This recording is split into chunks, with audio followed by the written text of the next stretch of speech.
Tamin'ny fitora sasamaraina no nanomboka ny fanadinana andra nahazoana ny fanamarinana famaranana ny fanabeazana fototra na ny CEPE teto Antananarivo renivohitra androany talata maraina. Tao ny mpiadina no niomana fatratra, tao ireo nanao tahaka ny mahazatra tsy dia nanisy fanomanana manokana.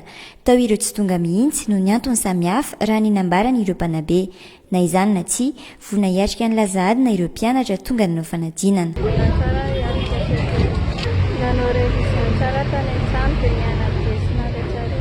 Nanamafy ireo mpanabe fa lazahadina mifanaraka amin'ny programa vita tany an-tsekoly no nanadinana ny mpianatra mandritra ity fanadinana andrana ity.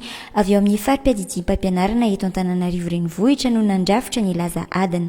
Raha ny anay manokana moa zany ny programa zany dia ohatrany vita daholo ihany hatreto, afa-tsy ny taranja connaissance usuelle moa sy ny géographie zany lavalava kely dia mbola miezaky ny amita ihany. Dia raha ny fijerevanay azeto zany dia hita zany fa efa ao anatin'ilay programa vitanay avokoa ny zavatra misy eto aloha zany. Satria amin'ny ankapobeny zany ny programa efa vitanay zany ny programa année scolaire amin'izao tsika miteny izao. Tapakandro maraina indromo no hanatanterahana ny fanadinana raha indray manontolo no nahazatra hatramin'izay.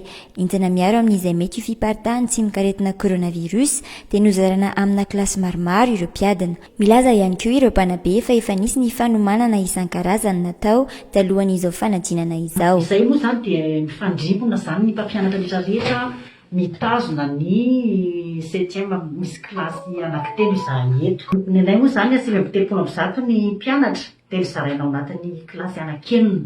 Dia io kilasy enina io no zarain'ny mpampianatra.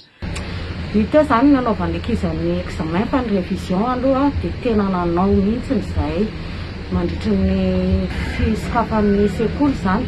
Nanentsika amin'ny programa dia rehefa vita ny programa dia nanentsika izay révision izay.